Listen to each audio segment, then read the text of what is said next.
Tu n'as rien à faire ici, Claire. Les gens comme vous donnent des ordres, et les gens comme nous les exécutons. Ne me faites pas rire. » Les mots la blessèrent plus profondément que Claire ne s'y attendait. La voix venait du capitaine Reynolds, un homme dont la poitrine couverte de médailles semblait le convaincre que son jugement était incontestable. Il se trouvait dans la salle de briefing des opérations, où la tension était si palpable que même le faible bourdonnement des serveurs semblait assourdissant. Autour d'eux, 20 autres officiers étaient assis en silence, les yeux fixés sur elle, attendant sa réaction. Claire Thompson, 32 ans, était la nouvelle coordinatrice des opérations d'urgence au Centre de gestion des catastrophes de la ville. Pendant des mois, elle avait étudié les protocoles, simulé des scénarios et mémorisé des plans d'urgence que la plupart des vétérans survolaient à peine. Mais rien de tout cela n'avait d'importance. Pour eux, elle n'était pas des leurs. Elle n'avait pas servi dans l'armée. Elle n'avait pas gravi les échelons traditionnels. Pour Reynolds et son cercle, elle était une stratège de papier. Quelqu'un qui présentait bien sur un CV, mais qui s'effondrait au son des alarmes. Elle voulut répondre, mais sa gorge se noua. La pièce était silencieuse, à l'exception du tapotement du stylo de Reynolds contre la table, impatient et dédaigneux. Puis il se tourna vers les autres. « Si nous avons de la chance, elle restera à l'écart quand les choses tourneront vraiment mal. » Quelques rires étouffés parcoururent la pièce. Ce n'était pas seulement une insulte, c'était un message à tous les témoins. On ne pouvait pas lui faire confiance. Ce soir-là, Claire resta assise dans sa voiture longtemps après que tout le monde eut quitté le centre. Elle fixait le volant, la faible lueur de l'horloge du tableau de bord se moquant d'elle par son rythme régulier.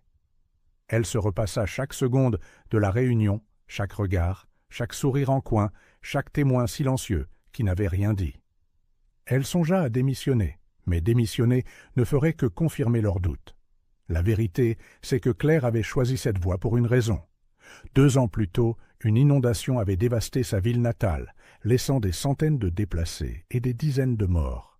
Elle avait vu ses parents tout perdre, non pas parce qu'il n'y avait pas d'aide disponible, mais parce que les dirigeants avaient hésité, débattu et manqué d'agir de manière décisive. Claire s'était promis de ne plus jamais laisser l'indécision ruiner des vies. Elle avait étudié sans relâche, travaillant la nuit, participant à des simulations d'urgence et obtenant des certifications que presque personne en dehors du domaine ne reconnaissait. Elle pensait que le plus dur était passé quand elle avait obtenu ce poste. Elle avait tort. 3 semaines plus tard, les alertes à la tempête arrivèrent. Un ouragan d'une intensité inédite depuis un siècle se formait au large de la côte et la ville se préparait à l'impact. À l'intérieur du centre de commandement, le chaos s'installait à mesure que les données affluaient des météorologues, des premiers intervenants et des agences de l'État. Les réunions se succédaient sans interruption. Les tasses de café s'empilaient comme des barricades contre l'épuisement. Et pourtant, malgré la catastrophe imminente, les idées de Claire étaient toujours ignorées. Chaque fois qu'elle parlait, Reynolds l'interrompait. Chaque fois qu'elle proposait un plan, il le rejetait d'un geste de la main. « Tenez-vous-en à la paperasse, Thompson, » dit-il un matin, alors qu'elle suggérait de détourner les unités médicales d'urgence en prévision des inondations du centre-ville. Laissez les vraies décisions à ceux qui ont été sur le terrain. Mais cette nuit-là, Claire relança ses modèles. Elle compara les images satellites, les prévisions de marée et les cartes de densité de population. Les chiffres la terrifièrent. Le plan de Reynolds se concentrait sur l'évacuation des secteurs nord, mais ces données montraient que les digues du sud céderaient en premier. S'il ne redirigeait pas les ressources, des milliers de personnes pourraient être piégées. Claire se trouvait face à un choix, se taire et assister à une catastrophe, ou défier la chaîne de commandement. Mais défier Reynolds signifiait risquer sa carrière, sa crédibilité, et peut-être même son avenir dans le domaine pour lequel elle s'était tant battue. Et puis, à 3h42 du matin, alors qu'elle fixait la trajectoire projetée de la tempête sur son écran, elle prit sa décision. Elle s'exprimerait une dernière fois, haut et fort, publiquement. Et s'il l'ignorait encore, elle trouverait un moyen d'agir par elle-même, parce que cette fois, elle savait qu'elle avait raison. Le lendemain matin, Claire entra dans la salle de briefing, une copie papier de son analyse serrée dans sa main. Son pouls était erratique, ses paumes moites, mais son esprit était vif et stable. Elle avait recoupé toutes les données disponibles, exécuté des modèles prédictifs et les avait vérifiés auprès de 2 météorologues indépendants en qui elle avait confiance. Il n'y avait plus de doute dans son esprit. Les digues du Sud céderaient en premier. Elle attendit que Reynolds ait fini d'exposer son plan d'évacuation. Il était confiant, calme, et comme toujours, commandait la pièce sans effort. « Et par conséquent, nous déploierons toutes les équipes de sauvetage disponibles à l'extrémité nord, conclut-il en tapotant sur la grande carte numérique projetée sur le mur. C'est là que se trouve le vrai danger.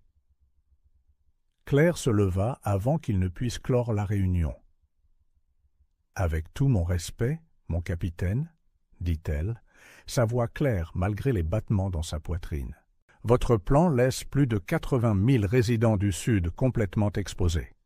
Les modèles que j'ai analysés cette nuit indiquent que l'onde de tempête rompra les digues du Sud dans les 6 premières heures. Si nous ne redirigeons pas les ressources, nous les perdrons. » Le silence qui suivit fut suffocant. L'expression de Reynolds se durcit, sa mâchoire se serra. « Vos modèles » dit-il lentement, comme si le mot lui-même était une insulte. « Oui, » répondit Claire en soutenant son regard. « J'ai comparé les projections de la NOAA, les schémas de marée et les cartes topographiques. Les chiffres ne mentent pas, mon capitaine. » Reynolds eut un petit rire en secouant la tête. Puis il se tourna vers la salle. « Mesdames et messieurs, il semble que notre nouvelle coordinatrice pense en savoir plus que le groupe de travail fédéral, les météorologues de l'État et tout le monde dans cette pièce réunie. Devrions-nous tous simplement suivre son exemple ?» Les rires fusèrent plus vite cette fois. Quelques personnes essayèrent de cacher leur sourire. D'autres ne prirent pas cette peine. Claire serra les poings, mais garda une voix stable. « Il ne s'agit pas d'ego, il s'agit de vies humaines. Si nous... » Reynolds la coupa sèchement. « Assez. Asseyez-vous, Thompson. Vous dépassez les bornes. Encore une fois. » L'humiliation la brûla plus vivement qu'elle ne l'avait prévu, mais quelque chose en elle refusa de céder. « Mon capitaine, » dit-elle fermement, « si nous nous déployons au nord et que le sud est inondé, nous aurons du sang sur les mains. » C'en était trop. Reynolds frappa la table de la paume de sa main, faisant sursauter plusieurs personnes. « Vous ne remettrez plus en question mon autorité devant cette équipe. Suis-je bien clair ?»« Oui, mon capitaine, » dit Claire à travers ses dents serrées, mais les mots avaient un goût de cendre. Plus tard, alors que la réunion se terminait et que les gens sortaient, elle entendit 2 jeunes officiers chuchoter près de la porte. « Pourquoi est-elle seulement ici ?» marmonna l'un. « Stratège de papier, » répondit l'autre avec un sourire narquois. Elle ne tiendrait pas une minute sur le terrain. Claire ravala l'affront, se forçant à continuer de marcher. Mais à l'intérieur, une tempête plus forte que tout ce qui se formait au large se préparait. Cette nuit-là, elle ne put dormir. Elle se repasse chaque détail, chaque offense, chaque avertissement ignoré. Et en regardant la trajectoire de la tempête sur son ordinateur portable, elle vit quelque chose de pire. La trajectoire projetée avait changé. La montée des eaux au sud était maintenant presque certaine. Le plan de Reynolds n'était pas seulement faux, il était catastrophique. À l'aube, les sirènes de la ville commencèrent à tester leur système, le son plaintif se propageant dans les rues comme un présage. La tempête toucherait terre dans moins de 20 heures. Claire essaya une fois de plus de joindre Reynolds, mais il ne répondit pas. Elle envoya un email à toute l'équipe des opérations, joignant ses modèles mis à jour et les exhortant à reconsidérer le déploiement des ressources. Une seule personne répondit, un jeune ambulancier nommé Louis, du secteur sud. « Si vous avez raison, Thompson, » écrivit-il, « les gens ici sont en grand danger. Dites-moi ce dont vous avez besoin. Je vous soutiendrai. » Ce n'était pas grand-chose, mais c'était suffisant pour qu'elle continue. Ce soir-là, alors que les vents se levaient et que les premières bandes de pluie s'abattaient contre les fenêtres du centre de commandement, Claire se tenait seule devant la carte géante de la ville, traçant des itinéraires d'évacuation avec des doigts tremblants. Son instinct lui hurlait d'agir, de faire quelque chose, n'importe quoi. Mais le système de sonorisation crépita. La voix de Reynolds retentit dans les haut-parleurs, annonçant la stratégie officielle. Les ressources étaient verrouillées. Les ordres de déploiement finalisés. Ses avertissements avaient échoué. Elle ferma les yeux, luttant contre le poids écrasant de l'impuissance. Et puis, faiblement, quelque part au loin, elle l'entendit. Une seule et longue sirène hurlant au-dessus du district sud. Les digues étaient en train de céder. La première sirène retentit à 18h17, un long hurlement désespéré qui se propagea à travers les rues détrempées du district sud. Claire se figea en l'entendant, sa pire crainte se matérialisant. Elle se tourna vers l'écran des opérations. Le flux vidéo en direct des drones montrait l'eau déferlant par-dessus les digues du sud, comme une bête enfin déchaînée. En quelques minutes, les appels commencèrent à inonder le centre de commandement. Signaux de détresse, lignes d'urgence, trafic radio. Tout arriva en même temps, une avalanche de panique. « Rupture des digues du secteur sud confirmée !» cria un opérateur. « Nous avons des familles piégées dans le complexe résidentiel de Fairview.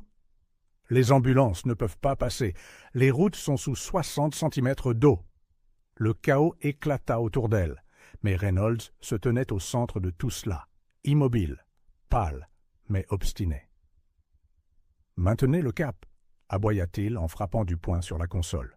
« Nous n'abandonnons pas le nord pour quelques rues inondées. Tenez-vous-en au plan. » Claire se tourna vers lui, incrédule. « Quelques rues inondées ? Mon capitaine, il y a des milliers de résidents là-bas. Si nous ne redirigeons pas... » « J'ai dit non !» rugit Reynolds, sa voix couvrant le vacarme. « Je suis aux commandes ici, et je ne tolérerai pas que vous sapiez mon autorité devant mon équipe une fois de plus. » Le poids de son autorité s'abattit sur la pièce, mais la fureur de Claire brûlait plus fort que sa peur. Elle regardait les flux en direct, les eaux montantes, les appels radiofrénétiques des civils piégés. Chaque seconde de retard coûtait des vies. Puis son téléphone vibra. Un message de Louis. « Les gens se noient, Thompson. On a besoin de bateaux maintenant. Dites-moi où aller. » Claire n'hésita pas. Elle attrapa sa tablette, ouvrit le logiciel de routage d'urgence et commença à rediriger les unités médicales et les bateaux de sauvetage vers le sud. Le système la signala immédiatement. Tentative de forçage non autorisée. « Thompson !» cria Reynolds en voyant ce qu'elle faisait. « Éloignez-vous de cette console !» Elle l'ignora. Ses doigts volaient sur les touches, contournant des verrous qu'elle n'était pas censée connaître. Des semaines auparavant, lors d'exercices nocturnes, elle avait étudié les protocoles d'arrière-plan, mémorisant chaque code de forçage, au cas où. Ce soir, cette connaissance était son arme. « Vous dépassez les bornes !» aboya Reynolds en se dirigeant vers elle d'un pas menaçant. « Je vais vous faire expulser !» Claire leva les yeux vers lui, sa voix stable et froide. « Mon capitaine, vous les avez déjà perdus. Je ne vous laisserai pas en perdre d'autres. » La pièce se figea. Pendant un instant, personne ne bougea. Puis les premiers sauveteurs commencèrent à se manifester à la radio. La voix de Louis se fit entendre, essoufflée mais vivante. « Station Sud, ici, équipe paramédicale. Bravo! On a sorti 30 personnes de Fairview et ça continue. Envoyez d'autres bateaux. » Une acclamation s'éleva d'un coin de la pièce. Même certains des officiers loyaux à Reynolds hésitèrent, leurs yeux allant de lui à Claire. Mais Reynolds, il ne dit rien. À 20h, le district sud était un cauchemar. Voitures submergées, lignes électriques crépitant, familles bloquées sur les toits agitant des lampes de poche dans l'obscurité. Claire coordonna toutes les ressources disponibles, sa voix tranchante et implacable sur les communications. Louis, dérouté par Pine Street, c'est un terrain plus élevé. Équipe Delta, maintenez votre position au pont de Riverton. Une autre vague arrive. Station 7, préparez le triage. Les évacués qui arrivent sont en hypothermie. Pendant 4 heures, elle ne s'arrêta pas. Elle ne respira pas. et lentement, péniblement, ils commencèrent à sortir les gens de là. Mais le coup était effroyable. À minuit, le bilan des morts dans le sud se comptait déjà par dizaines, et d'autres étaient déportés disparus. Et quand Claire s'effondra enfin sur une chaise, épuisée et trempée de sueur, elle leva les yeux pour voir Reynolds debout au bord de la pièce, les bras croisés, son visage impénétrable. « Vous avez désobéi à un ordre direct, » dit-il calmement.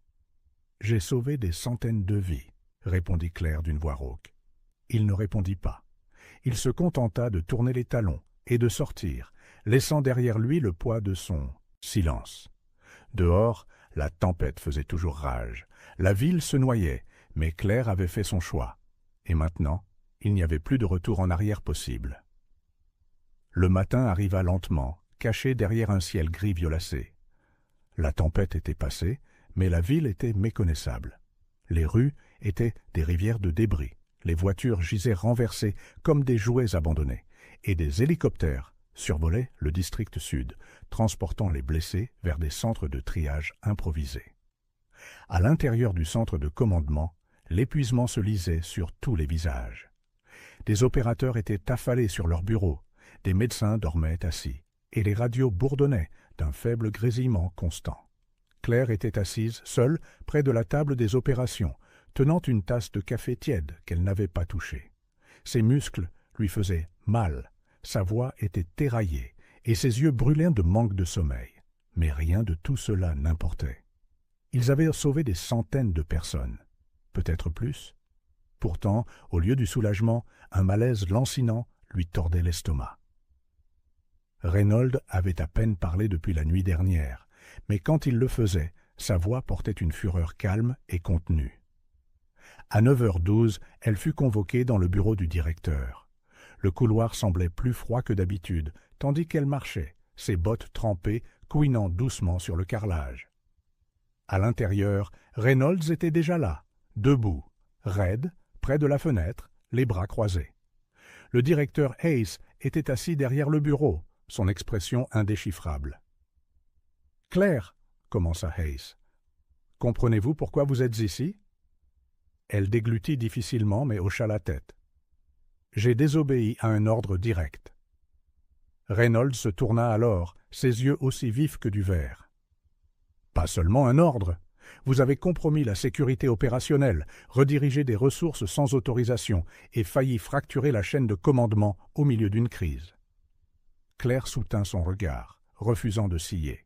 « Et pourtant, si je ne l'avais pas fait, des centaines de personnes de plus seraient mortes à l'heure qu'il est. » La mâchoire de Reynolds se contracta. « Ce n'est pas à vous de décider quelles règles comptent et lesquelles ne comptent pas. Ce n'est pas du leadership, c'est de l'imprudence. » Hayes intervint calmement. « Nous avons reçu des rapports contradictoires. Certaines équipes attribuent à Claire le mérite d'avoir sauvé des vies. D'autres disent que son intervention a failli leur coûter la leur. » La voix de Claire se brisa, mais elle la raffermit. « Mon directeur, les digues du Sud allaient céder. Les données le montraient. J'ai prévenu tout le monde, et j'ai été ignoré. J'ai agi parce que personne d'autre ne le faisait. » Reynolds ricana, sa voix empreinte de mépris. « Vous êtes une coordinatrice. Thompson, une gratte-papier. Vous avez eu de la chance, rien de plus. La prochaine fois, la chance ne vous sauvera pas, ni les gens qui vous font confiance. » Quelque chose en elle se brisa. Pendant des semaines, elle avait enduré son arrogance, son mépris, ses doutes murmurés qui se répandaient comme du poison au sein de l'équipe. Mais maintenant, après tout cela, il la méprisait encore, ainsi que les vies qu'elle avait sauvées, comme si elles n'avaient aucune valeur. « Non, » dit-elle fermement, se redressant malgré son épuisement. « Je n'ai pas eu de chance. J'étais préparé. J'ai étudié, j'ai analysé, et j'ai agi quand vous ne le vouliez pas. Ce n'est pas de la chance, mon capitaine, c'est du leadership. » La pièce tomba dans le silence. Hayes jeta un coup d'œil entre eux, pesant la tension comme un verre fragile sur le point de se briser.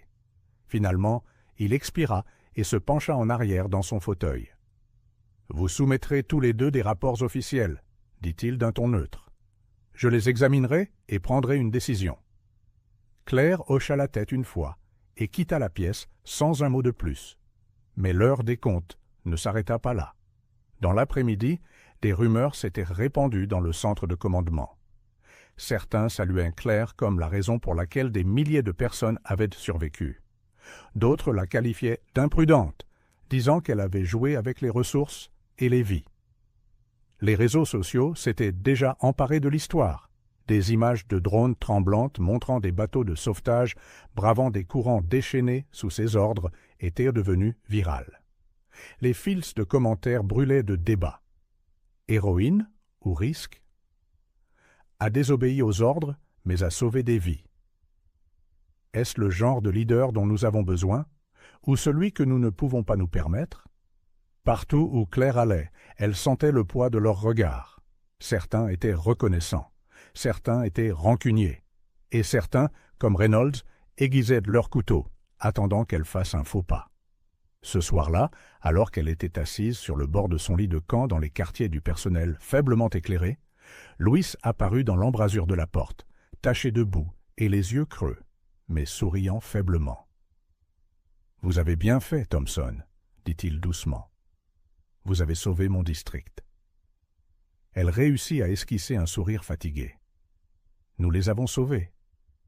Vous, moi, tous ceux qui ont refusé de baisser les bras. » Louis hésita, puis lui tendit une transcription radio froissée. « Vous devez voir ça. » La page détaillait les communications des équipes de déploiement du Nord. Selon les registres, alors que Reynolds avait insisté sur le fait que le Nord était le plus exposé, leur secteur n'avait été que très peu touché par les inondations. Ils avaient passé des heures à attendre dans des rues sèches pendant que le Sud se noyait presque. Claire lut la page 2 fois, son pouls s'accélérant. Ce n'était plus seulement un désaccord, c'était une preuve. La preuve que le plan de Reynolds avait échoué, de manière catastrophique, et elle n'allait pas garder le silence à ce sujet. 3 jours plus tard, la ville pansait encore ses plaies. Les abris d'urgence débordaient d'évacués, et des cliniques de fortune remplissaient les gymnases des écoles et les parkings. Des hélicoptères traçaient des cercles constants au-dessus de nos têtes, transportant des fournitures vers le district sud, où des pâtés de maisons entiers étaient sous l'eau. Mais au centre de gestion des catastrophes, la vraie tempête ne faisait que commencer. Le directeur Hayes convoqua une audience d'urgence, un examen complet de la stratégie d'évacuation, des échecs de la réponse et des décisions de commandement. Des représentants du bureau du maire, du conseil d'urgence de l'État et même de la presse furent invités. Toute l'équipe des opérations se rassembla dans la salle de briefing et la tension était suffocante. Claire était assise au bout de la table, ses notes devant elle, les mains jointes pour cacher leur tremblement. En face d'elle, Reynolds était assis, rigide, ses médailles captant la lumière fluorescente comme des boucliers polis. Son visage était impénétrable, mais ses yeux portaient la même arrogance froide qu'elle avait appris à trop bien connaître. Hayes commença l'audience en exposant les faits. Le Sud avait subi les pires dégâts, des dizaines de morts, des centaines de blessés, des milliers de déplacés. Il présenta des images de drones, des registres de sauvetage et des bilans de victimes, le poids de chaque chiffre pesant plus lourdement sur la pièce. Puis il se tourna vers Reynolds. « Capitaine Reynolds, votre plan a priorisé l'évacuation du Nord, » dit Hayes avec précaution. « Pouvez-vous expliquer votre raisonnement ?» Reynolds s'éclaircit la gorge, sa voix stable. Les projections fédérales plaçaient le risque le plus élevé dans les secteurs nord. J'ai fait confiance aux experts et j'ai agi en conséquence. Ce qui s'est passé dans le Sud est tragique, mais le recul ne réécrit pas les ordres. Hayes hocha lentement la tête, puis se tourna vers Claire. « Coordinatrice Thompson, vous êtes en désaccord avec cette évaluation. » Tous les yeux dans la pièce se tournèrent vers elle. Claire inspira profondément, sa voix ferme malgré les battements de son cœur. « Je n'étais pas simplement en désaccord. Je les ai prévenus. J'ai présenté des données, modèles de la NOAA, schéma de marée, probabilité d'ondes de tempête, montrant que le Sud était bien plus exposé. J'ai été ignoré.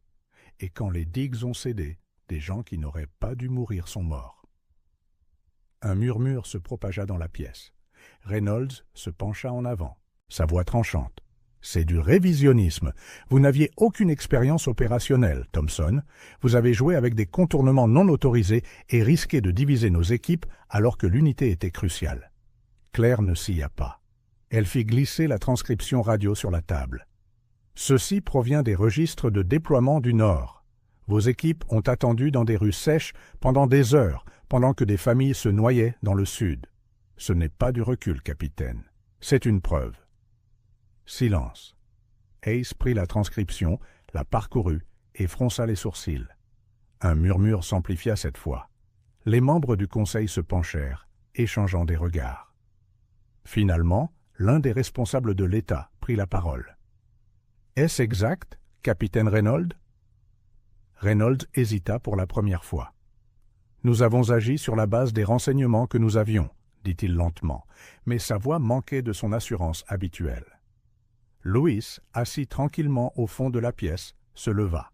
« Avec tout mon respect, monsieur le directeur, Claire a sauvé tout mon district. Si elle n'avait pas redirigé les bateaux, des dizaines de personnes de plus seraient mortes. J'étais là. Je l'ai vu. » D'autres suivirent. Opérateurs, médecins, intervenants sur le terrain. Un par un, ils prirent la parole. Des voix autrefois réduites au silence par le grade et la peur résonnait maintenant au grand jour. À la fin de l'audience, le récit avait changé. Reynolds n'était plus intouchable. Le directeur Hayes se leva enfin, son ton mesuré mais définitif.